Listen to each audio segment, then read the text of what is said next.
Yeah, so this is going to be a video about one image that appears in one tweet that simply tells us that Elden Ring's DLC is coming.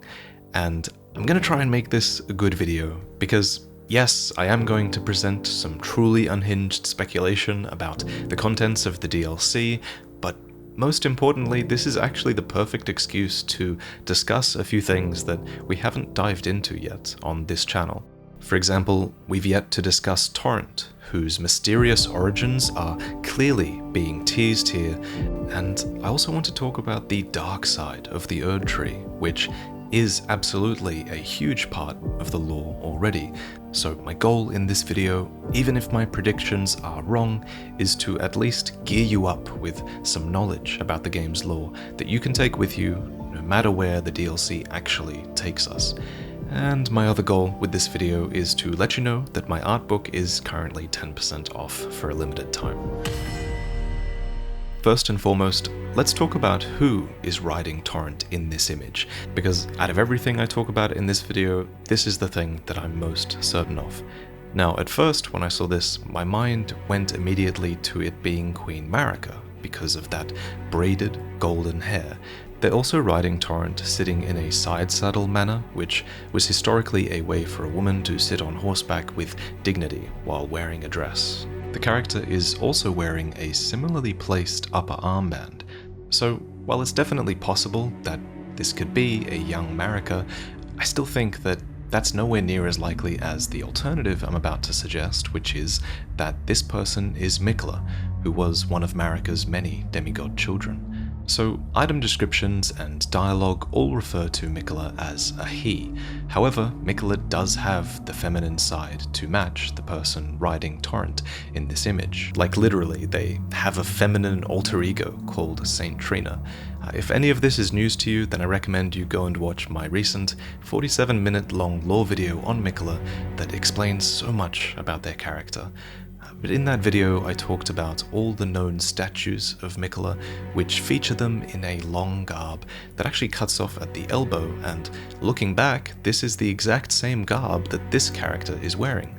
What's more, the hair here, while it is braided, like Marika's, it's also long and flowing, and just the style is identical to Miquella's, as you can clearly see in the opening cinematic.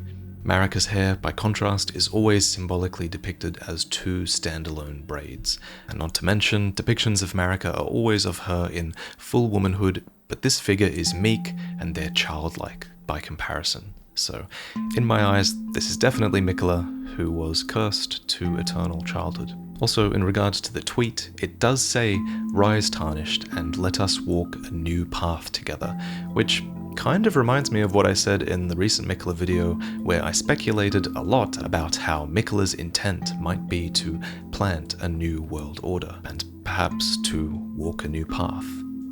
So, if we are correctly assuming that this is Miquella, then we can also finally start to unravel the mystery surrounding Torrent, your spectral steed.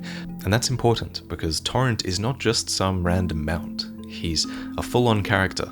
And for whatever reason, he chose you as his tarnished, down to the very moment where he sniffs you out in the stranded graveyard. Melina is actually an unwitting part of this plan to find and guide you. She has no real memory or knowledge of whatever plot that she's a part of, beyond following Torrent's own guidance, which she then passes on to you by giving you a golden ring, which doubles as a whistle.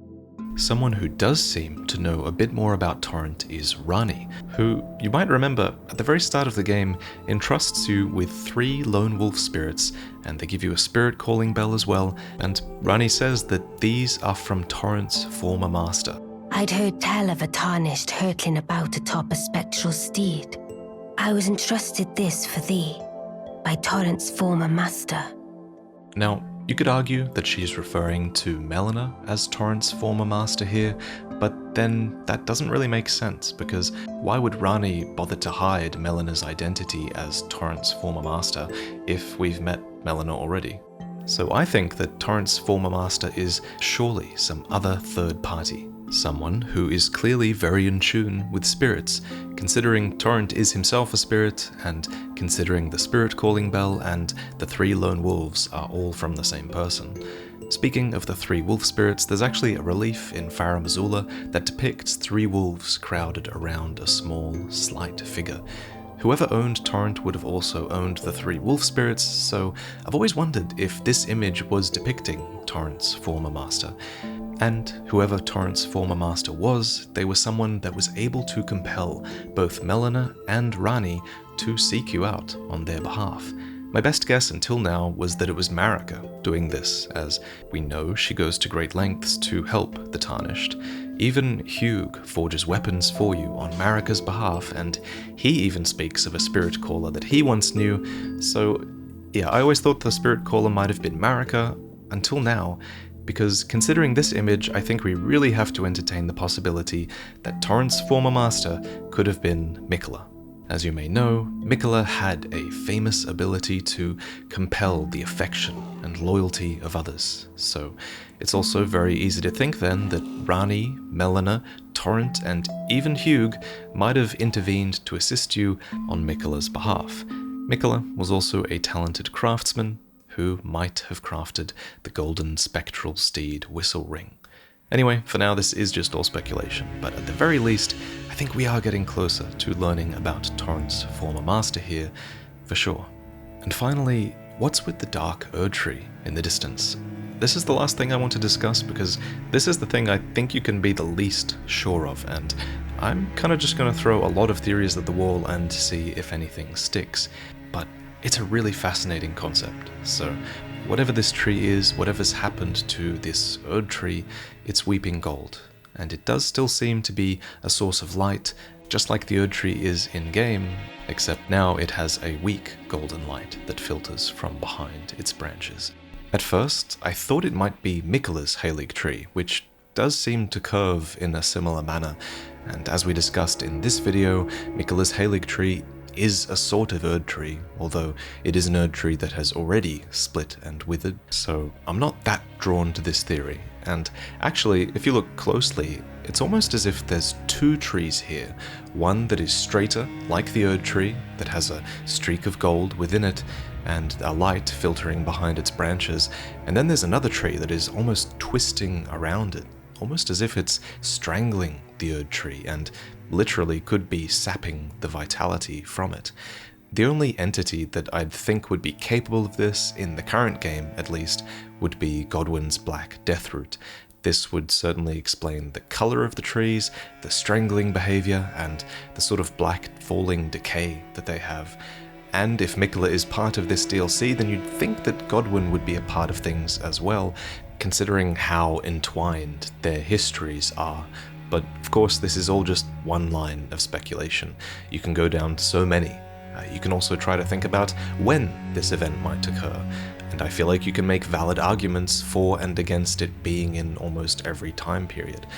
If it's in the past, that explains Miquella's healthy state and Torrent being unsaddled by you, but then it doesn't explain the state of the Erdtree. And if it's in the future, then it might suggest that this takes place after you become Elden Lord. But then, what if I chose the Frenzy ending? How does Miquella just take Torrent from you? Shouldn't Miquella's future be with Mohg? And then there's the theory that this could be some sort of alternate reality altogether, whether that's in the past, present, or future. And I quite like this idea, considering Miquella has a whole storyline where they also exist within some sort of dreamscape as their alias, which is St. Trina. And also, the landscape here doesn't really look like the lands between that we know. The mountains seem too low, the wheat field seems too vast, so what if this is some sort of spirit realm? And speaking of spirit realms, the Erdtree being black, and the spirit graves, and Torrent, who is also a spirit, these things make me want to talk about the black lampwood of the Helfen. To a lot of you, those random words I just said probably made no sense. They're actually words that only really show up in one item description. But if you weren't aware, the Helfen is described as being a sort of dark counterpart to the Erdtree in the sense that it also offers a type of guidance, except its guidance is offered to the heroic dead of the spirit world. We talk more about the Helfen and the Lampwood and this guidance in this video on death. So if you're interested in speculating down that particular rabbit hole, I'd recommend that video. To be honest though, Shadow of the Erdtree is such an extremely evocative title that there really are so many things that I think it could be referring to. For example, a big part of me wonders if we're supposed to reject the first impression that this image gives us. Remember when Elden Ring's first cinematic trailer dropped and everyone thought that Radagon was shattering the Elden Ring?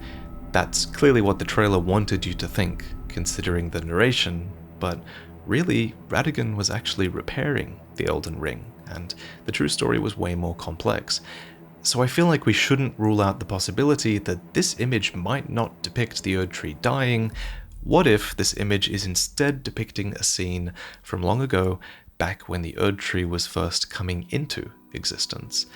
This is an idea I put forward in my earliest lore video for Elden Ring, and in that video I stated that an existing great tree might have been taken over by the parasitic golden Erdtree, and I admit I was way too sure of myself when I presented that theory. I basically presented it as fact, which was wrong. However, I still think that that theory has some validity, because we do know that a crucible of chaotic life existed within the primordial Erdtree, and we know that the crucible was related to great tree ornamentation, as shown by the Crucible Knights, and there are suggestions that the great tree roots are a distinct thing from Erdtree roots, so I do think that it's worth considering that a great tree existed before the Erdtree, and that the Erdtree might have taken it over in a sense. So I do want to cautiously put forward that theory again for consideration. However, moving on, last theory on the Erdtree, I do want to mention that shadow and darkness are kind of already related to the Erdtree via the two fingers. Despite how ironic that might sound, right? You wouldn't think that darkness and shadow are related to this tree that is all about warmth and light and abundance, but darkness does play a part. Servants of the Two Fingers were known to cast spells such as Darkness and Assassin's Approach, which helped them in assassinating the Tarnished that had strayed from the guidance of grace.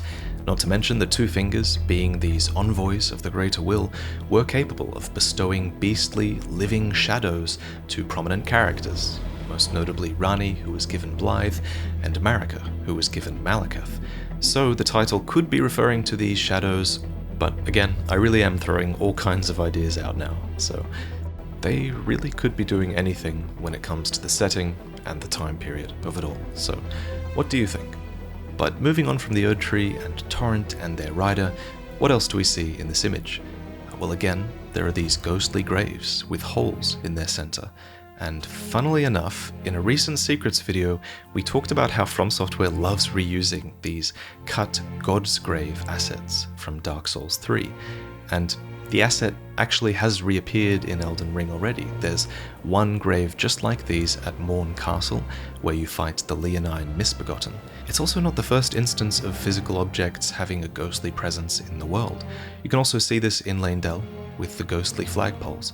And I'll be honest, I don't really know what this means beyond it being a sort of spiritual overlap of worlds, perhaps? Or maybe these are time periods that persist spiritually somehow? I don't know. And then you can also see a couple of stone coffins in the image as well. These stone coffins appear all over the Lands Between, and it's here that you might have picked up a ton of runes if you could have defeated the wolves that often guard these sort of cemeteries. Anyway, I'm getting the vibe that there's going to be quite a long wait until Elden Ring's DLC is ready. I'm kind of expecting the worst, but hoping for the best. But I don't really expect a trailer anytime soon. I think the next most likely time would be around Summer Games Fest in early June. But then they did drop this random announcement on a random Tuesday, so who knows what From Software is thinking, honestly. Anyway, before I fall asleep, I want to quickly talk to you guys about version 2 of my art book, which is Soul Arts, which is currently 10% off for you all until the end of March, as long as you enter the code SOULARTS10 at checkout. If you're unfamiliar, Soul Arts is designed to be the ultimate art book for any fan of From Software's games. It enshrines the hard work of over 100 artists and tells unique stories that are inspired by these games. The book is split into 5 chapters, and each asks a question. What if Bloodborne 2 was real? What if you could explore other lands in Dark Souls? What other prosthetic tools could Sekiro have used? What is beyond the broken 6th Archstone of Demon Souls? And what did we think Elden Ring would be back when we knew nothing? If you bought during the Kickstarter, you would have received version 1 of Soul Arts, which is still gorgeous with glossy pages and deep blacks and colors that look amazing in optimal lighting conditions, but version 2 uses a thicker, more matte paper that brings a few more details out of the darkness and makes for a slightly easier reading experience. But it's the same book in the end, even if it is a little bit thicker, and again, it's 10% off for a very limited time, so make use of that by using the discount link in the description while you can. But thank you, as always, for watching, and I'll see you next time.